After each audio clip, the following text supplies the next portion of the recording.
The great cathedrals were the wonders of the medieval world. The tallest buildings since the pyramids. The showpieces of medieval Christianity. These crystal palaces were built centuries before modern architects did the same with glass and steel.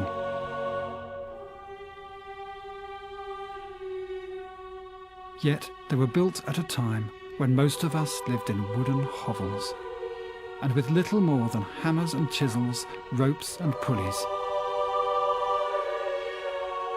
Who were the people who built them? What drove them? And just how were they able to build with such bold ambition?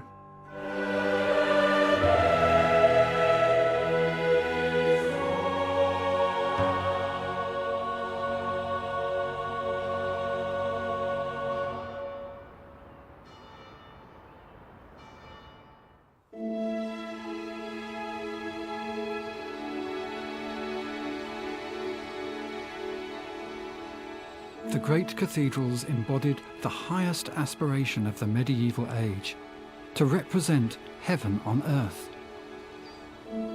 The medieval consecration service made this clear. Oh, how awe-inspiring is this place. It is no less than the house of the Lord, the gate of heaven.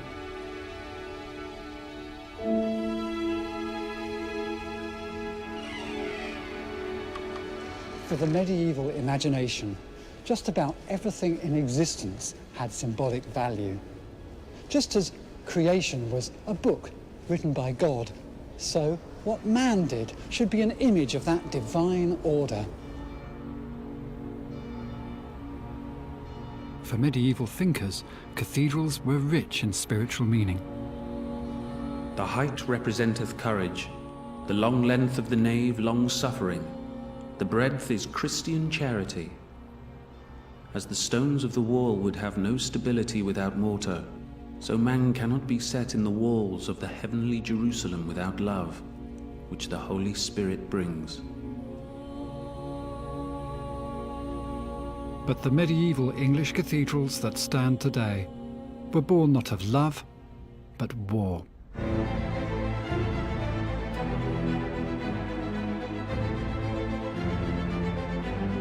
The Norman conquest of 1066 brought with it an architectural revolution.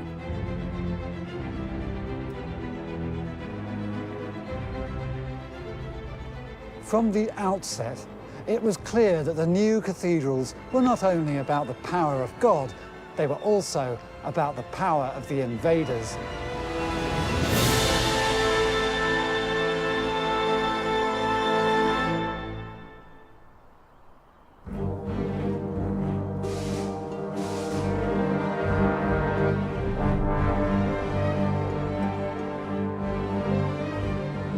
By the 1090s, almost every major settlement in the country, from Durham in the north to Canterbury in the south, had become a vast building site with over 15 cathedrals under construction.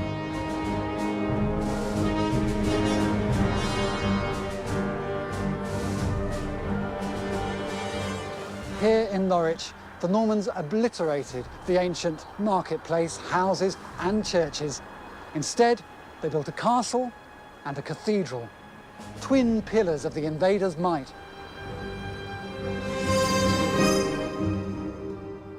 Many of the Norman bishops had been close to the conqueror. Now they were rewarded with prestigious jobs. The Bishop of Norwich, Herbert de Lozinga, paid a small fortune for his title, and he wanted his new cathedral to reflect his new status.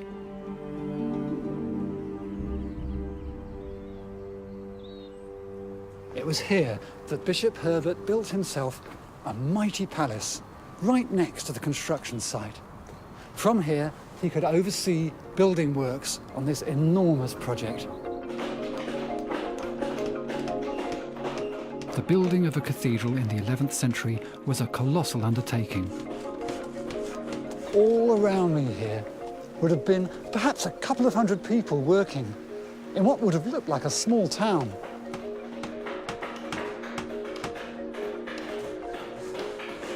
The noise and dust must have been extraordinary. The smoke and sparks of a blacksmith's forge, the buzz and rasp of carpenters' saws, stone dust thick in the air as the masons cut and carved and polished, and people shouting at each other in French, English, even Latin. The din must have been deafening.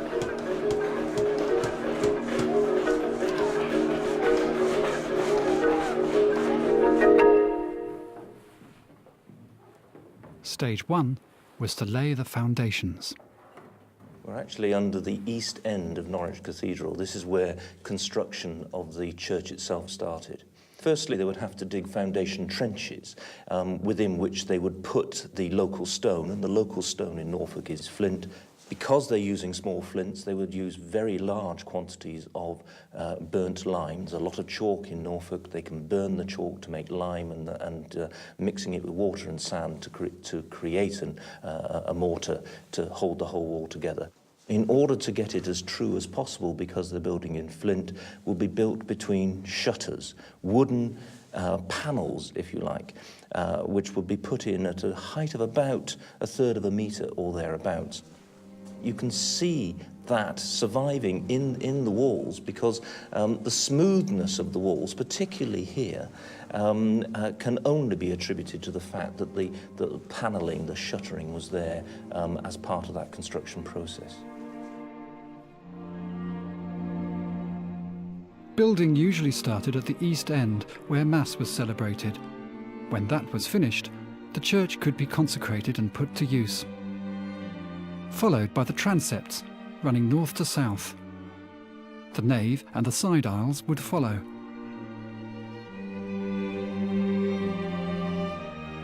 From foundations to finish might take less than 60 years, or as many as 200 if the money ran out.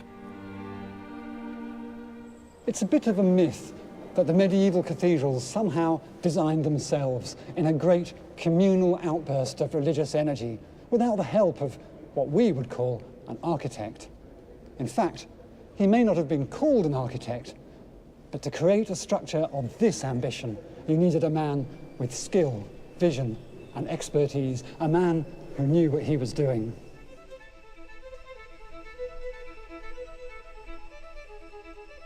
Those men were called master masons. They learned everything they knew on site, progressing from apprentice to stone carver. They travelled and made sketches of what they saw, adapting them for their own designs to put to the bishop.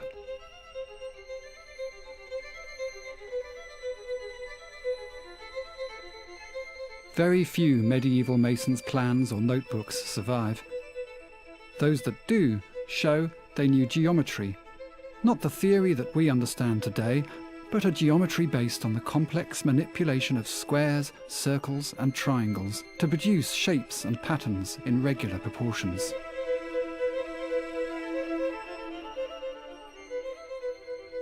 Some of these patterns can seem pretty sophisticated. The ratio of 1 to the square root of 2, for example, crops up in lots of cathedrals. It's a formula that suggests some pretty sophisticated mathematics. In fact, it's very easy to generate using some basic geometry. Simply draw a square and then draw a diagonal across it, and the relationship between the diagonal and the side of the square will be in the proportion of 1 to the square root of 2. So if you take the ground plan or footprint of a cathedral like Norwich, for example, the cloister is a square. Draw a diagonal across it, and you get the length of the nave. Create a square from that length, and a diagonal across that square gives you the length of the entire church, right up to the high altar.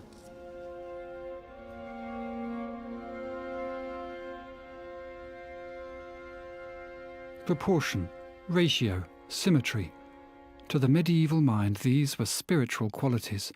They reflected the harmony of creation, and medieval masons cared passionately about them.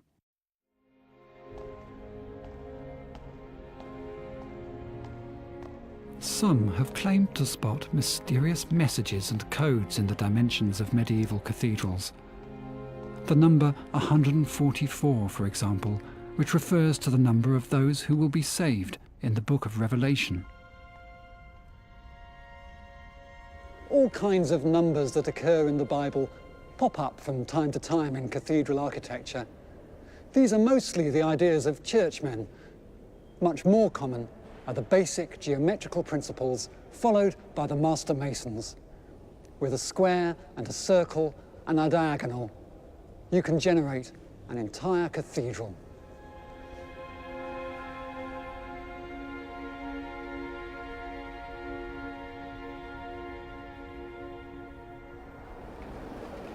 But how much hard science did the architect know? The knowledge of mathematics, physics, and engineering that we take for granted today.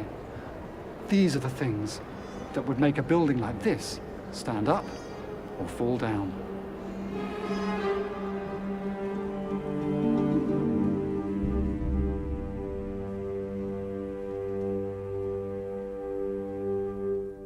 The master masons really understood stability, center of gravity, and where that center of gravity would be in their piles of stones that eventually make a full cathedral. They would have not understood the concept of stress. That is a modern concept. It's the intensity of load. It's how much load per unit of area. And in a cathedral like this, that intensity of force is really comparatively low. It's about 100 tons on every square meter. So if you think of these columns as 1 square meter by 1 square meter, they could easily carry 100 tons. Indeed, they could carry 1,000 tons. Those columns in the nave are huge, and they are the weightiest part of the cathedral. Indeed, when I worked out the weight of one bay of Norwich Cathedral, the total weight was about 1,800 tons for one bay, of which about 1,000 tons was in the columns. So you can see how much weight went into the columns and the walls. Very little was in the stone vault at the top. Only about 3% of that weight I found in the thin stone vault. And this is the secret to success, keeping the weight light at the top, heavy at the bottom, to bring the center of gravity down to a lower level. And then there's a stability element here. This arch allows these two columns to work together to form a stable whole, like standing on two legs instead of standing on one leg. And then you can repeat the exercise by putting more weight on the outside than on the inside. This makes this extremely steady and strong.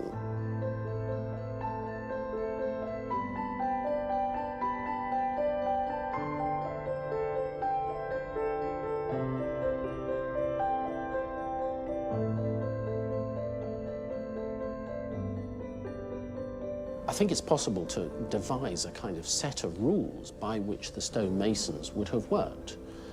For example, the slenderness ratio of a column. That is the height of the column divided by its width. And for most columns, if you keep that below 10, that's fine. Again, the arches and the vaults were proportioned with the set of rules. The thickness of a vault is roughly 1/20th of its span. So here at Norwich, with a span of about 10 meters, the vault is about 200 millimeters thick, and that works fine. So these are just some of the rules that the stonemasons would have passed on through the family line of father to son.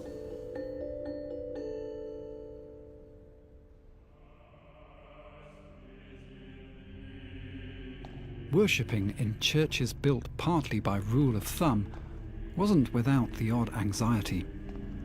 The congregation of Beverley Minster in Yorkshire around 1213 grew uneasy at the new building works in their great church. The craftsmen who were in charge of the work were concerned with beauty rather than strength. They led the new work into the old ingeniously but not firmly, in the manner of those who sew new cloth into old.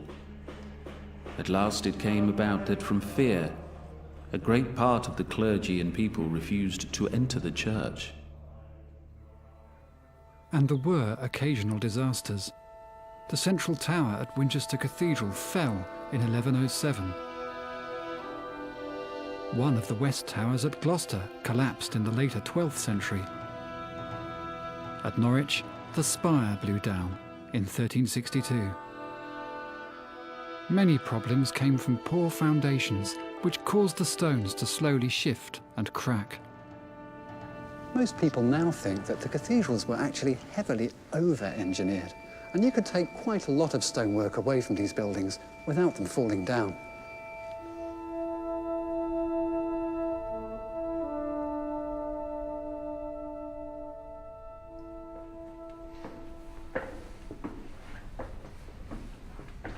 In an upstairs room at York Minster, you can get a tantalising feel of the early stages of a master mason's work.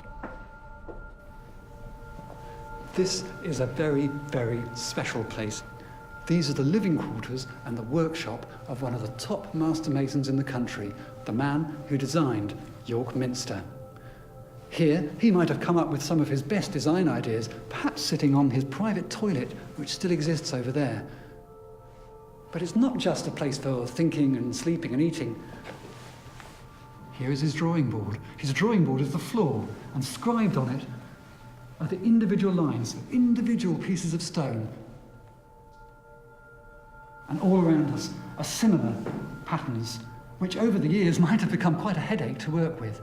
So every now and again, they had to put down a new layer of plaster, and to make it really firm, perhaps dozens of people, perhaps some of them children, would have come up here and walked around in socked feet, and you can still see the heels of medieval masons on this floor to this day, making sure it's as firm as possible for the next series of designs to be worked in.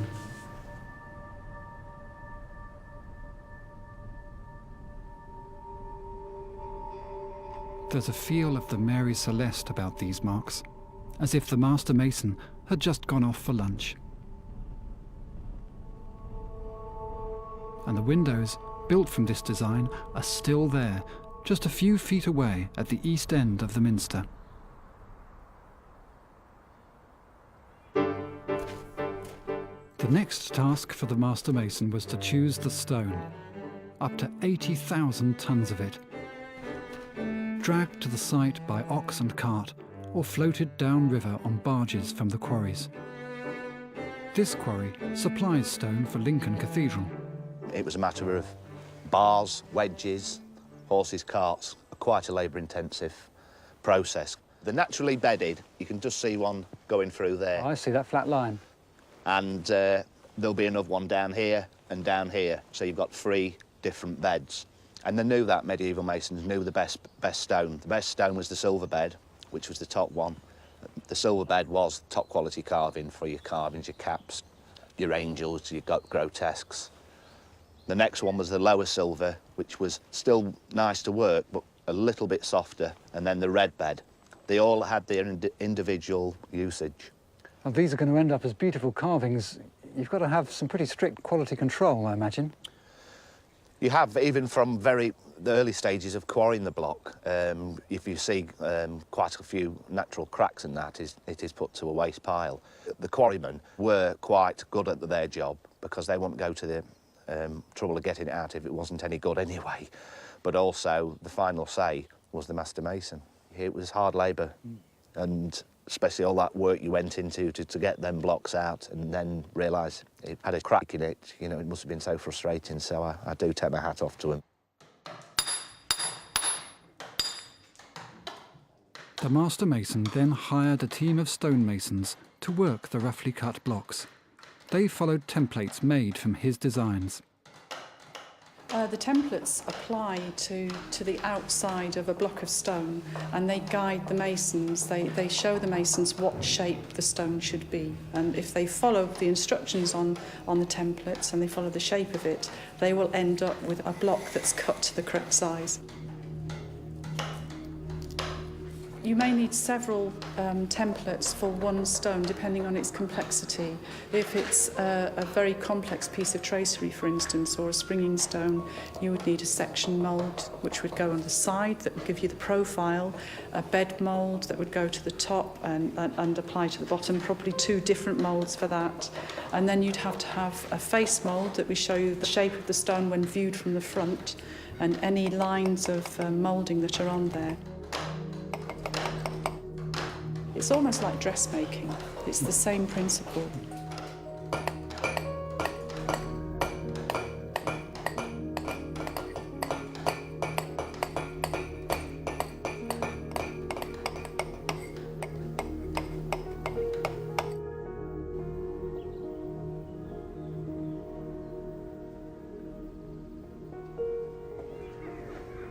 So this is the final destination of a piece of stone. Yes, this one's come from the quarry. It's been worked, and we've cut a space for it to go in here. And we'll just put a little bed of mortar on here. This is just a mixture of sand and lime. Medieval builders used lime mortar, which sets less rigidly than modern cement, so the stones could shift and settle over centuries. Here I've got Lewis pins, which are very similar to ones that would have been used in medieval times. And I put this in the hole, and as I pull on them, they'll open up like so, and they'll grab hold of the stone for us. Yeah, if we can get it onto the edge. And the stone below looks like it's from some previous restoration, but the one above has been there for probably about 600 years. And somebody presumably has had to come up here and do a very detailed measurement of that and create a template. And somebody down the mason's yard has used that template to come up with this lovely, clean, smooth bit of moulding here.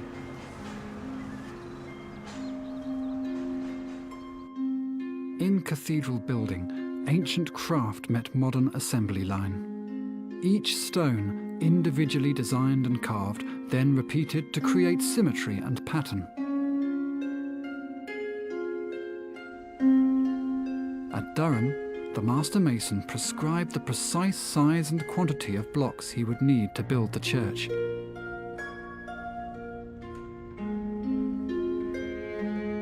The great zigzag and diamond patterns on the columns were created from 5 standardized designs: 850 blocks of one size, 600 of another, 230 of a third, and so on. By arranging these in different ways, all the patterns on the columns can be generated. It's as if the church was a vast jigsaw.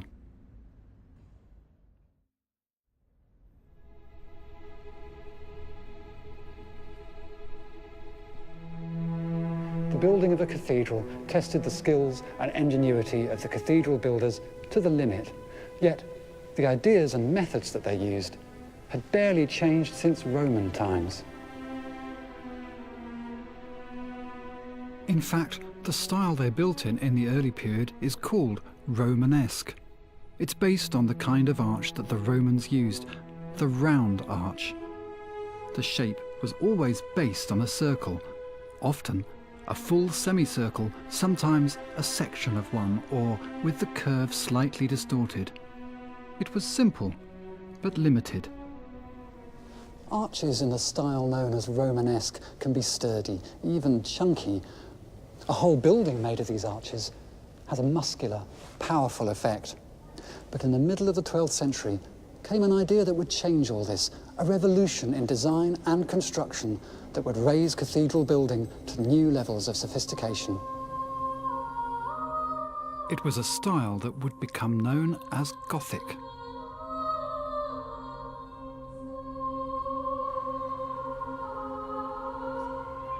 It was born in France at Saint-Denis, near Paris. Here, the visionary Abbot Suger rebuilt part of the Abbey Church, burial place of the French kings.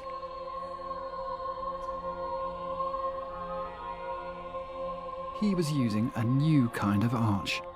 Not a round arch, but a pointed one.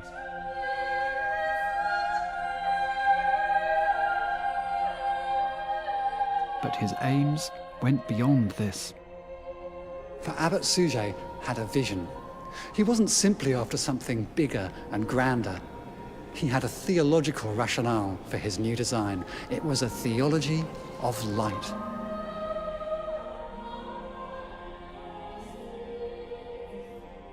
For medieval thinkers, light had a profoundly religious meaning. The embodiment of spirit, one writer called it. The work should brighten our minds so they travel through the light to the true light of Christ.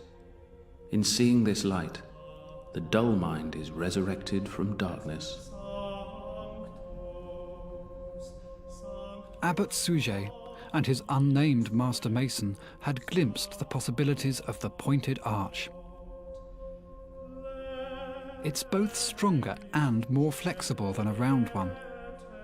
Both the shape and width of a pointed arch can be varied in more ways.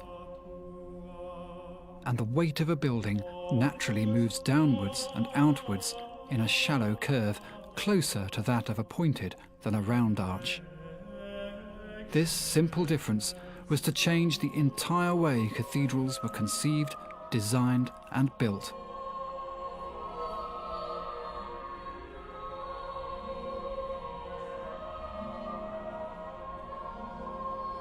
The second Sunday in June 1144 may have had a greater effect on architecture than any other day in history.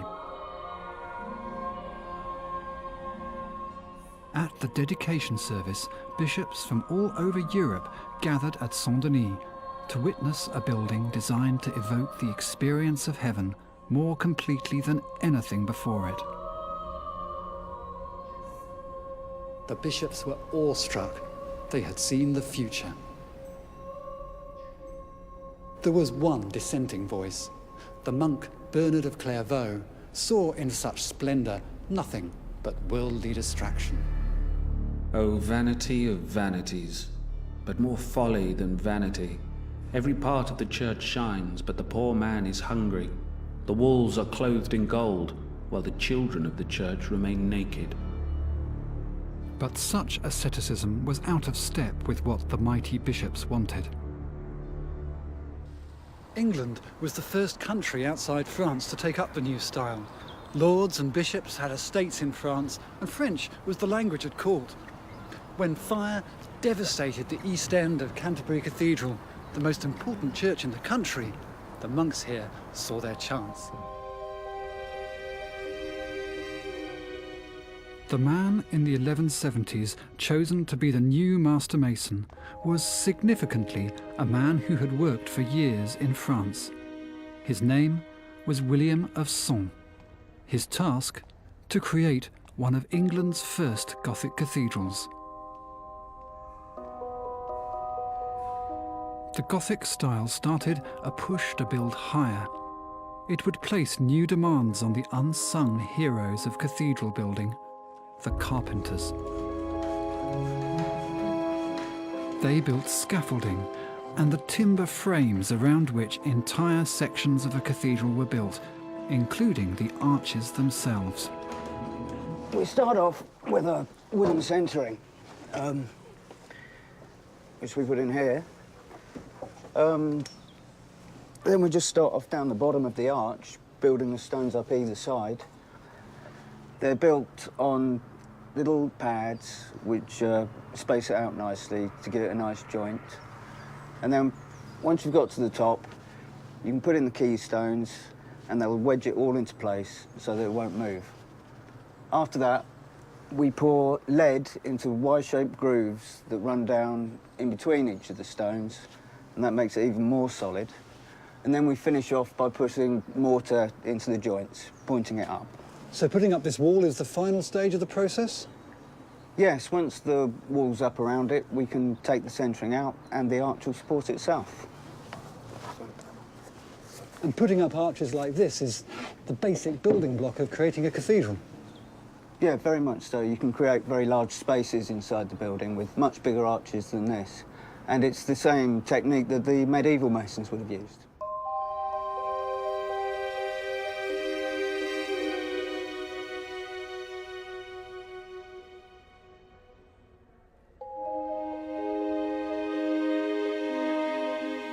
Massive quantities of wood were required to build the cathedrals. Almost 1,500 trees had to be cut down to build Salisbury Cathedral. Often, the wood wasn't available locally and had to be sourced from abroad. Pine from the Baltic, oak from Ireland. Entire forests are locked up in the walls of the cathedrals.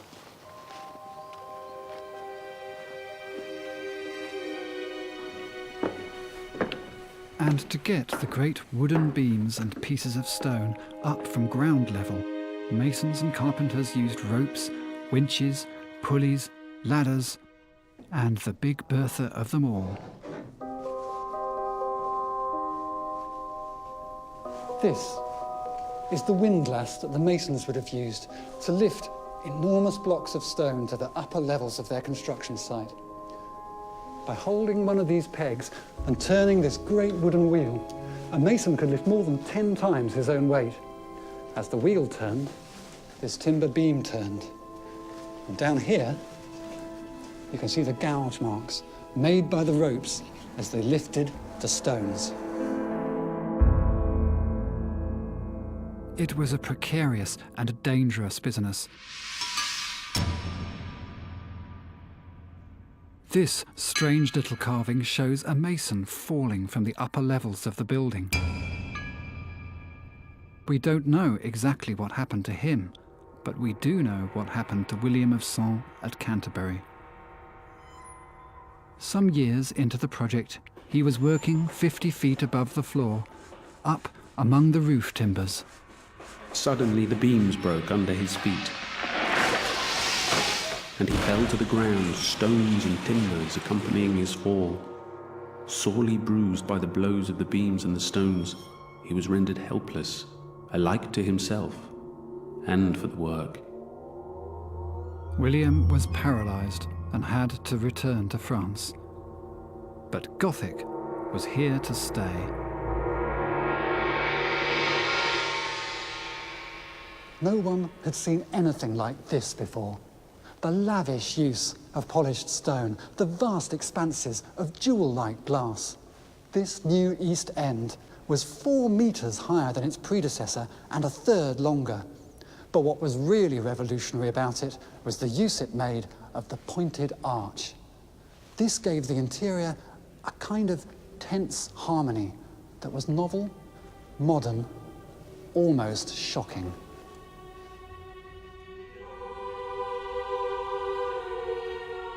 Canterbury and the cathedrals that followed it seemed to float heavenwards, infused with colour and light.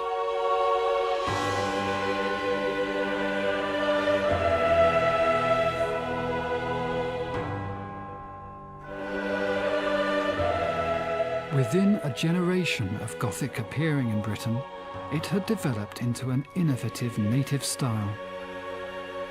Where the French built high and austere, in England Gothic would turn into something rich and ornate, often dramatic, sometimes fantastical.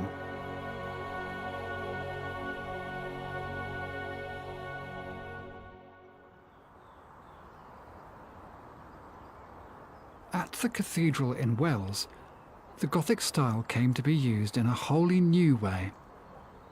Every year, on Palm Sunday, the cathedral building itself became a stage set for religious ritual. Dressed in their most magnificently embroidered clothes, the clergy formed a great procession which would head towards the grand west front. Clouds of incense surrounded them.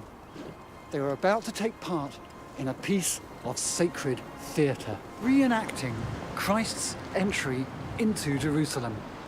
"Lift up your heads, O ye gates, so the King of Glory can come in," they chanted in Latin. It was the architecture that answered back.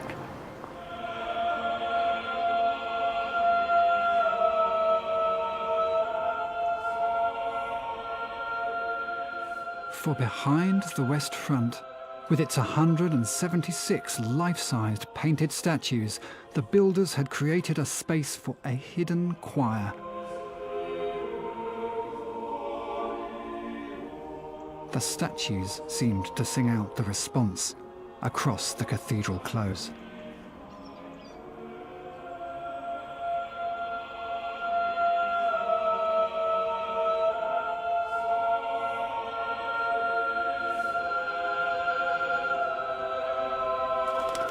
For a few brief moments, architecture, sculpture, and a kind of sacred theatre had fused.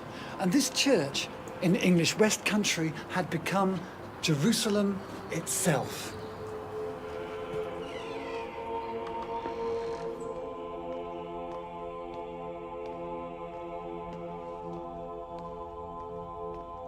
Medieval cathedrals revelled in these kinds of dramatic effects. Colour was everywhere. Walls were whitewashed and painted with patterns and sacred scenes.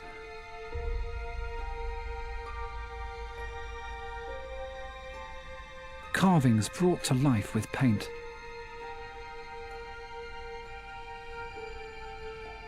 Columns polished to look like precious stones.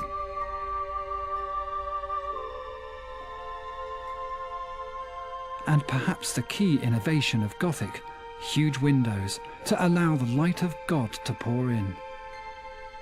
Filtered through richly stained glass, stage lighting for the theatre of Gothic.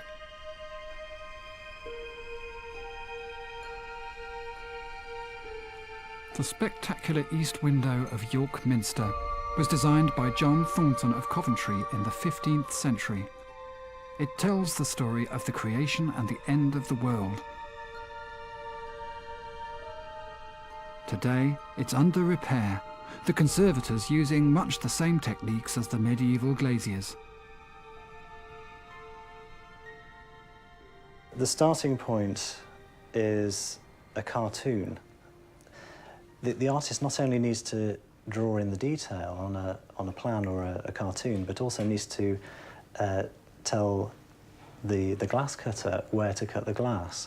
In the medieval times when this panel was being made, the dark lines would have indicated where to cut. So you need to cut glass first. The glass could be brought in from the continent, we think possibly from France or the Low Countries, because they were making the best quality of glass at that time. The impurities in the materials that make up the glass tend to give it a very beautiful tint of greenish or yellowish, and so the border pieces are all a tinted glass. But if you look inside, you can see different colour glasses, red glass, blue glass. Well, that would be brought in as blue glass, but at the molten stage, oxides would be added, and in this case cobalt would be added to the melting pot to make that glass blue.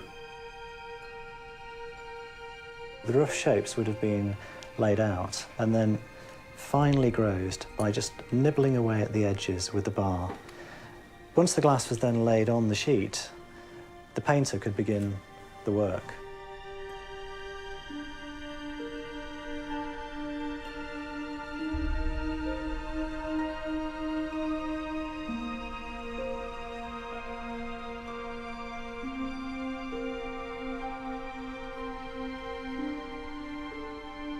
Then the glass was joined together using strips of lead. When it was put in place, it was perhaps the largest stained glass window in Europe.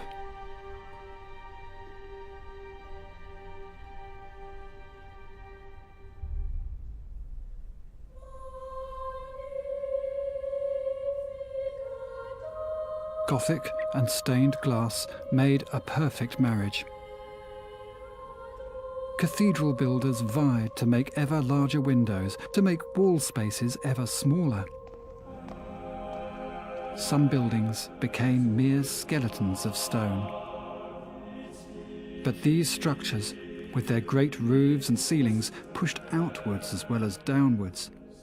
They needed strong support. The masons came up with a new kind of structure. The flying buttress takes the weight of the building out and down, leaving its walls free for all kinds of possibilities. Windows could get bigger, the structure itself could get higher, and arches of all kinds could be more delicately decorated.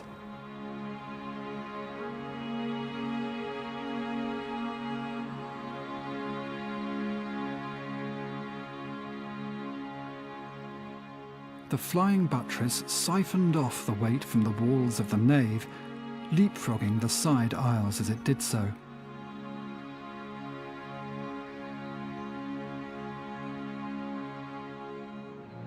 Where practical necessity met aesthetic adventure came a strange, fantastic beauty. For more than 300 years, from the late 12th century to the early 16th, cathedral architecture in England enjoyed a golden age. Windows make the upper parts of the cathedral bright, with their vivid and various colours imitating the rainbow. Hard without, but like a honeycomb within. It seems to be a thing not of art, but of nature, holding people's minds in suspense as they wonder. Soaring and lofty, clear and resplendent.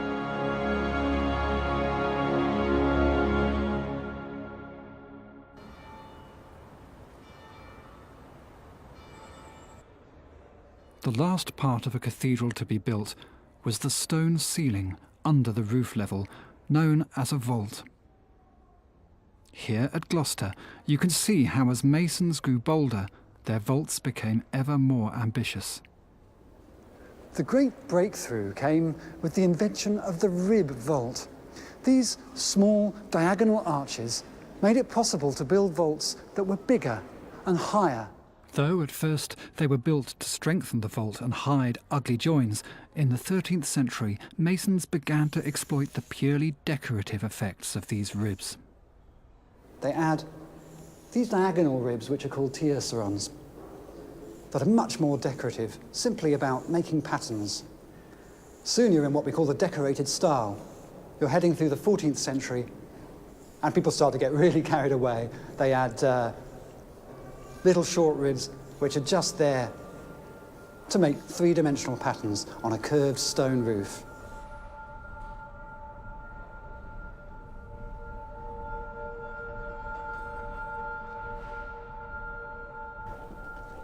Above the Lady Chapel at Gloucester Cathedral, you can really get a sense of how such elaborate vaults were constructed. 50 feet above the ground, the master mason shows me the reverse side of the vault.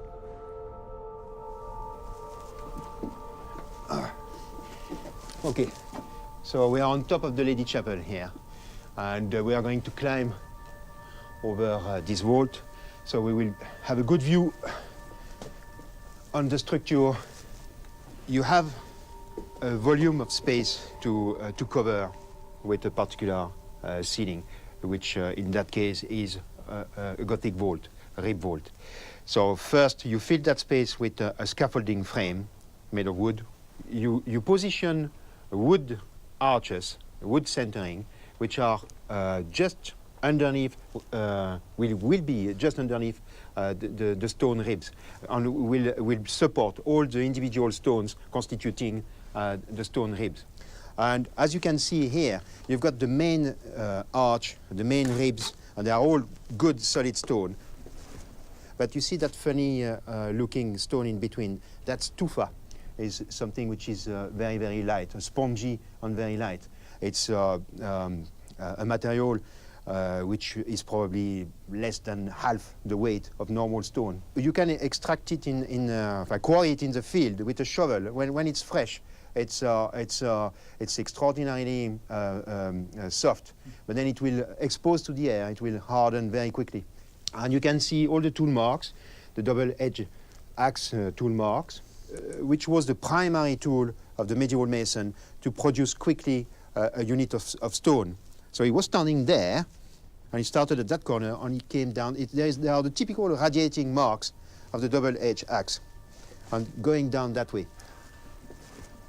So these large square stone, they are at the junction of all the ribs, and the carving of the boss is to hide this junction and to make it to make a use of this junction. And also, it was a useful device to hide possible inaccuracies where it was not quite meeting, which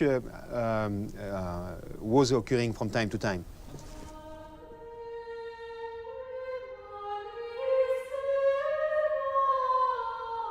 In the cloisters at Gloucester, mastery in stone and aesthetic ambition reach a climax. The fan vault must rank as one of the marvels of the English Gothic style. These trumpet-like cones, covered in carved patterns, were unlike anything seen before. The fan vault dispenses with ribs altogether. It's just a skin of carved stone, a few inches thick, like an eggshell, yet the effect has all the delicacy of lace.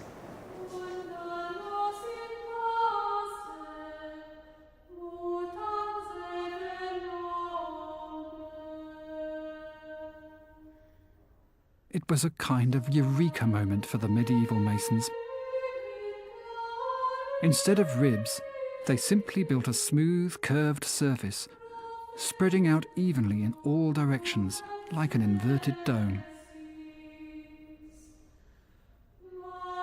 The surface was covered with repeated patterns, reflecting those that ran over the walls and windows below. Again, no maths or physics were needed, just what worked. The idea is inspired, but the engineering not much more complex than constructing an igloo. The fan vault was one of the last great innovations in 3 centuries of Gothic.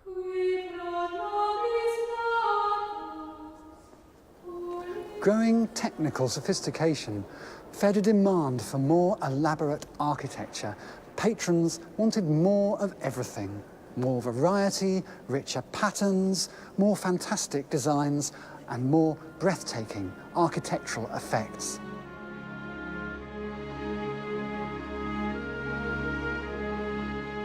All over England, the great cathedrals were rebuilt in the rich new style.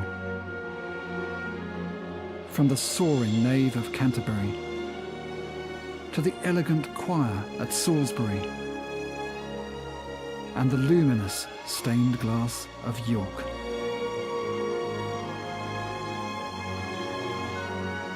Sumptuous lady chapels were added, born of a passionate new attachment to the Virgin Mary.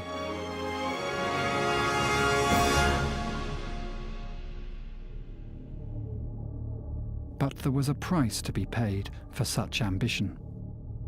At Lincoln, in the 1190s, the cathedral was rebuilt in an elaborately ornamented Gothic style. So carried away was the master mason, he neglected to build columns strong enough to hold up the tower he was about to build. The result, before the tower was even finished, it came crashing to the ground.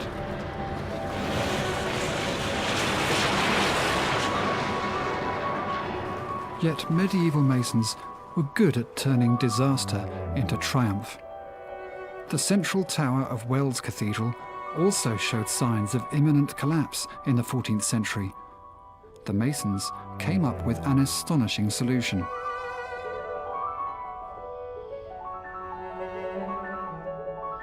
Gigantic scissor arches that braced the arches supporting the tower. This bizarre but graceful addition stabilized the entire structure.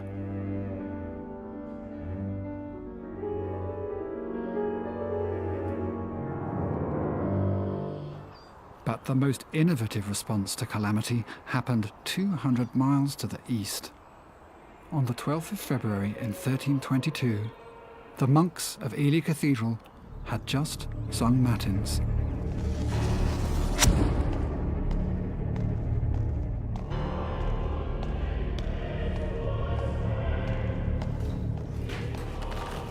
Suddenly and swiftly, the bell tower crashed down upon the choir. With such a thunderous noise, one might think an earthquake had occurred.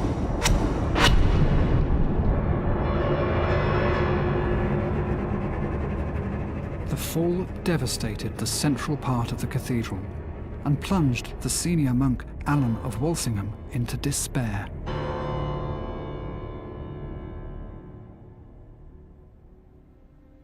Alan of Walsingham would have been faced by an enormous pile of rubble. The first thing to do was simply to clear that, and perhaps as he was doing it, an idea might have begun to take shape of quite a bold solution to the problem of how to replace a fallen Norman tower. The church, like all other churches, had four great arms, east and west and north and south. And an entire section of each of these four arms was demolished, making them shorter and this space much bigger. And then he joined these four arms with four angled walls, creating an enormous octagonal space about 23 meters wide. Having laid this out, the masons had to dig down 2 or 3 meters, find new foundations, and then they started to build upwards. And they went up and up, 20 or 30 meters into the sky, but they weren't really building walls. They were building a kind of skin, a skin pierced by enormous arches, the kind of thing that's only possible with Gothic architecture.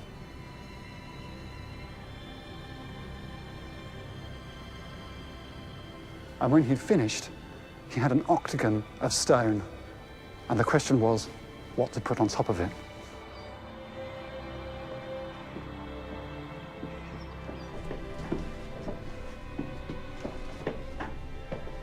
To roof this enormous octagonal space, Alan of Walsingham worked with one of the king's master carpenters. The plan was to do it all in wood. Timbers had to be sourced. Some of these are 12 meters long, and they're still covered with axe marks made by medieval workers.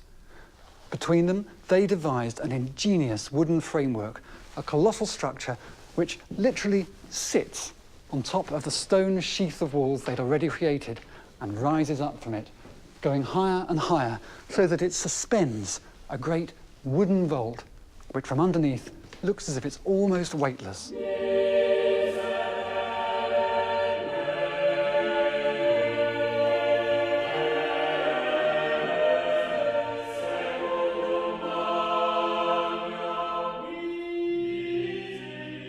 Once again, medieval craftsmen had turned a disaster into a colossal piece of architectural theatre.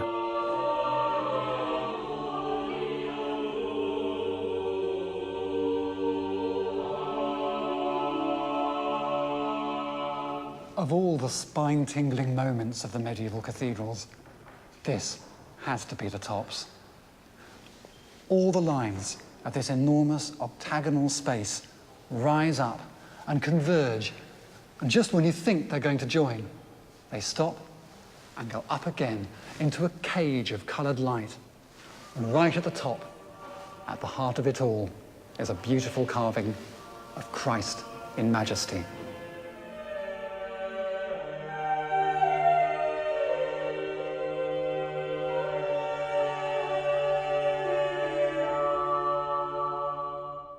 The octagon at Ely Cathedral survives from the 1320s, a decade of architectural brilliance whose masons should be as famous as Turner or Shakespeare. But this was not an age of ego. The reputation of these men lies buried in the stonework and soaring vaults of these amazing buildings.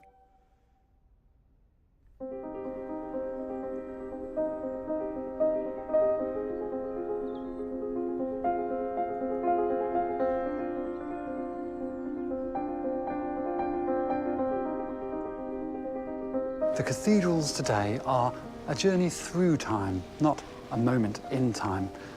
Each one has been rebuilt or extended several times over the centuries. Not a single one is as it was when it was first built.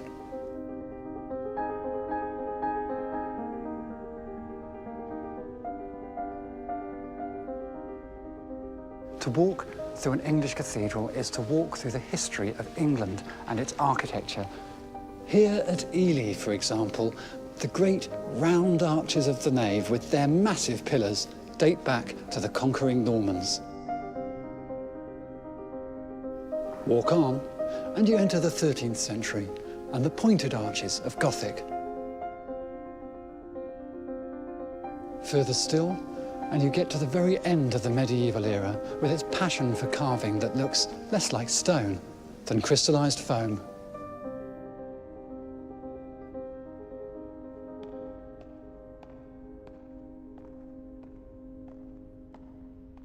But the time would come when the great cathedrals no longer exerted the same fascination. The intellectual and religious passion that had fired the medieval builders was changing. Wealthy patrons put their money into private chapels rather than great churches. And in the 1530s, the religious world of England was turned upside down. Protestants and Puritans put hammers and chisels to a very different use.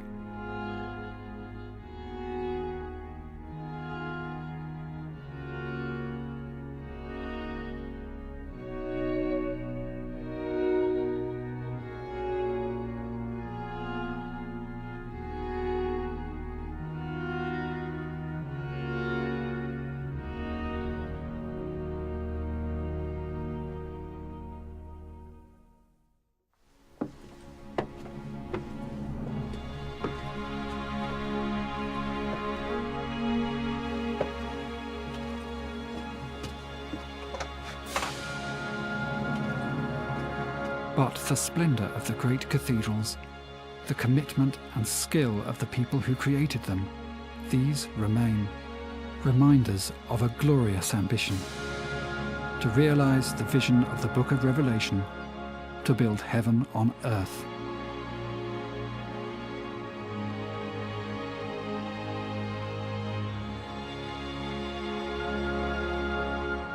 The New Jerusalem, pure gold like unto clear glass, garnished with precious stones, needed neither the sun nor the moon to shine in it, for the glory of God did lighten it.